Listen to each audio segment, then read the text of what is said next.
people like me.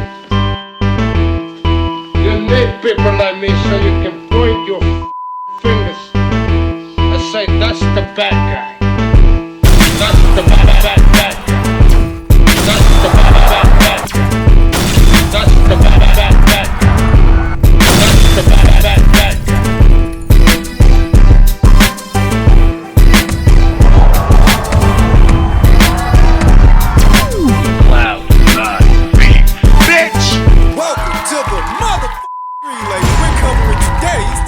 News.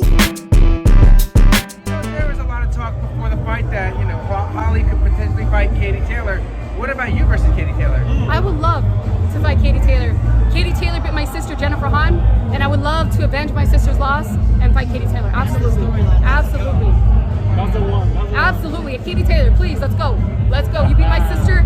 It's my time. Let's go. So, Stephanie's thrown her name into the hat for a Katie Taylor fight, seeking revenge for her older sister, Jennifer Hahn, who Katie beat some years ago. It wouldn't be the first time that Katie fought a set of fighting sisters. She fought both the Serranos, Cindy and Amanda. Will she now end up fighting Jennifer and Stephanie? Katie's currently at 140 pounds. Where do you do it?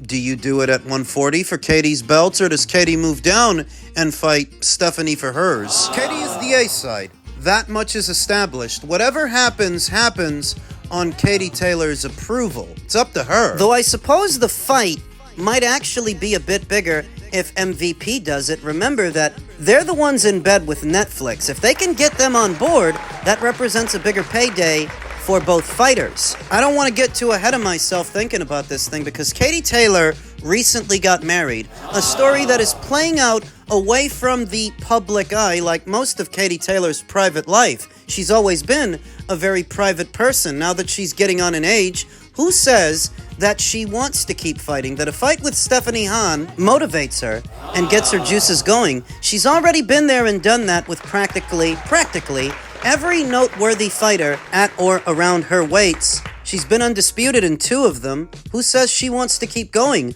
or that this is the fight that inspires her to do so? I understand why Stephanie would want to fight her, but ultimately, it's up to Katie, and based on that, I don't know if it happens. What does? There are other big fights that can happen for Stephanie, perhaps not as big as a Taylor fight would be, but still big in their own right. She's one of 3 champions in the lightweight division promoted by MVP. Another is Terry Harper, and the other is Caroline Dubois. I think for Stephanie, who's still relatively greener than the other champions at the weight, the Harper fight might be more appealing. Terry is many times more accomplished than Stephanie, with many more fights and many more rounds in the bank, but that's the most winnable fight for her. If you're talking unification matches, Terry Harper, God bless her, she has been stopped 2 times. Once by Alicia, then again by Sandy Ryan. Between Terry Harper having more experience than Stephanie, and Stephanie packing a big right hand, a strong one, this is a close fight. It could be. If Stephanie lands with that right, like Alicia did years ago, she could stop Terry. And that's not the only big fight that MVP can make for her. They can also make her a Baumgartner fight. Alicia Baumgartner, who I think is on the eve of moving up from 130 up to 135. But she's not going to be up there just to be up there. She's going to want a belt. Stephanie has one. So there's been a lot of chatter about a potential Baumgartner versus Dubois fight, but I don't get the impression that's going to be the very next fight. We may see them both fight other fighters in the interim. Caroline with somebody else, and maybe Alicia with Stephanie. I could see that. So it doesn't all boil down to a Katie Taylor fight for Stephanie Hahn. There are other big fights that she can have, perhaps not as big as that one, but big in their own right. Big in their own respect, coming off a career-best win in the biggest fight of her career against Holly Holm. The caveat with passing all those acid tests is that it only gets harder from here. The competition just becomes that much stiffer. Heavy is the head that wears the crown. Though I won't begrudge her her ambition. She wants Katie.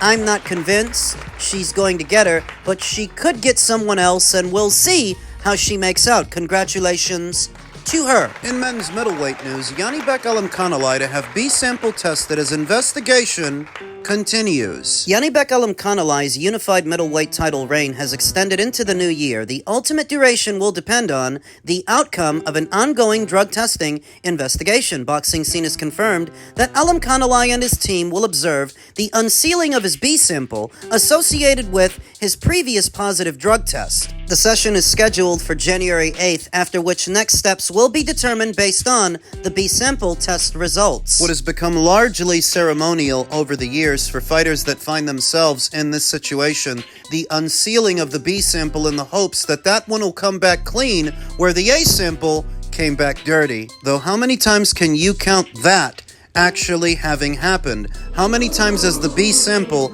actually cleared a fighter? Kazakhstan's Alimkhanalai was removed from a 3-belt unification clash with WBA middleweight champion Arislandi Lara, which had been due for December 6th in San Antonio. A November 15th sample collected through random drug testing as contracted through the Voluntary Anti-Doping Association discovered the presence of the banned substance meldonium. It's the same stuff that Alexander Povetkin tested positive for 10 years ago that got the Wilder fight cancelled.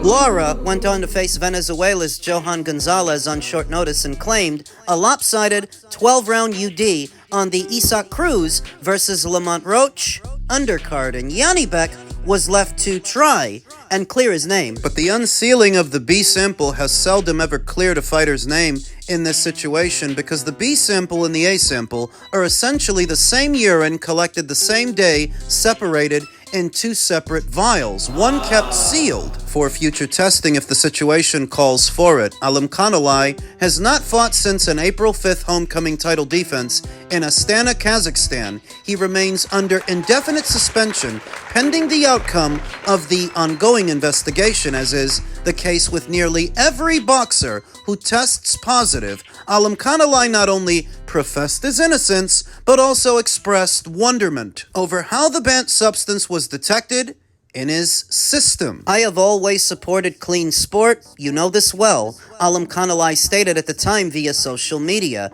I was surprised when I read the news. VADA took the first test and said everything was clean. I've not made any changes to my vitamins. I don't know what happened with the second test, so I requested a retest. As is the standard with all adverse findings in drug tests, the offending party has the right to request the testing of their B sample. It is extremely rare for the results to differ. However, there have been occasions when boxers were cleared upon proving contamination or a broken chain of custody in collecting the drug testing samples. Even in those situations, though, the A sample doesn't differ from the B sample because it's essentially the same urine collected the same day. So if you had a banned substance in your system, it's gonna be in both samples. Then why go through the motions? Why go through this formality if it's largely ceremonial, as you say? Chalk it up to being a precautionary measure of sorts. That if the A sample came back dirty, but for any reason the B samples come back clean, it must mean that either there's been tampering, a broken chain of custody, something happened that would thereby exonerate the fighter of culpability, as the B sample is kept away, sealed, unopened, while the A sample is available for testing, so that if that A sample comes back dirty, it might accent human error, foul play, if the B sample turns around and that one's clean. Though as stated, that has rarely ever happened. I, for as long as I've been watching boxing, can't, off the top of my head, name a situation where a fighter was cleared by their B sample, because usually whatever is in the A sample is also in the B sample. Should we find it suspicious that Janibek Alimkhanalai, who never tested positive for anything before, all of a sudden does when he's supposed to box off platform and when he's supposed to box on a PBC show? Against a PBC fighter? You can, but if you're going to entertain the possibility that he was set up by them, what would have been the end game, since they're the ones who made this fight? What are you saying? That they made this fight, then deliberately tainted his samples so they could have this fight canceled? Then why make the fight at all? You have to make that make sense if you believe that they set him up. Why would they do that, and what would they get out of it? Boxing is a dirty business, I don't deny that.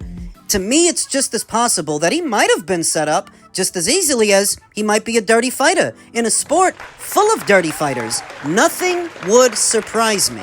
If he loses those 2 alphabet titles, he's not going to stay at middleweight, as his dream of becoming undisputed champion there will have died on the vine, and he will likely move up to super middle and start over after his suspension is over, a suspension that isn't going to last very long. You get suspended in America, it's really just a matter of months. Almost the exact same duration as it takes a fighter to schedule one fight to the next, since fighters in this era really don't fight that often. In this situation, if Janibek is suspended, he could still be back before you know it, just at a new weight, and I would call that the silver lining, the good thing, that 168 is a lot deeper and more interesting than 160 right now. There's a lot more going on up there, and the reset button has been hit in that weight class as a result of Terence Crawford retiring as undisputed champion. The belts are set to be redistributed, so now might be a time for Janibek to move up, if for nothing else, to become a 2-weight world champion. Might be a good time. Janibek was always on the bigger end of the spectrum as far as middleweights go.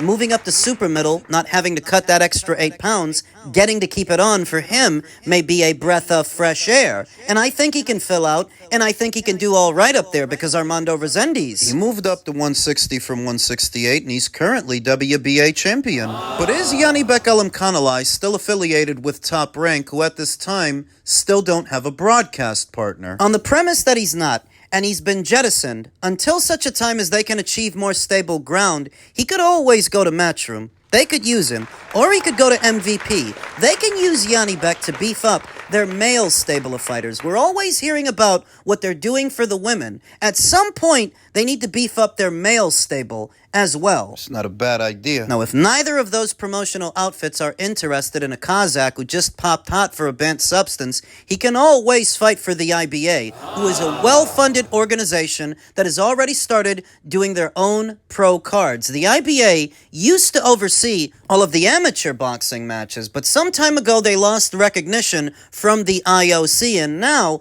they've thrown their hat in the ring of professional boxing, staging professional boxing matches. Janibek could fight for them. He's got options. Though with him potentially leaving that division now, that weight class becomes even more dead as a doorknob than it already was, as any interest rested with Janibek. His career could become a lot more interesting, campaigning as a super middleweight than just a meager middleweight. Another one of the so-called glamour weights, like welter, that is now weaker than it's ever been. I don't get the impression that upon opening his B sample, Janibek will be vindicated. I think ultimately he's going to be stripped of his 2 alphabet titles and forced to move up and move on. In men's cruiserweight news, David Benavidez credits Gennady Golovkin for helping development into an elite fighter. David Benavidez feels that he's forever indebted to Golovkin, a former middleweight king and recently anointed Hall of Fame fighter, also the head of World Boxing that oversees all of the amateur boxing.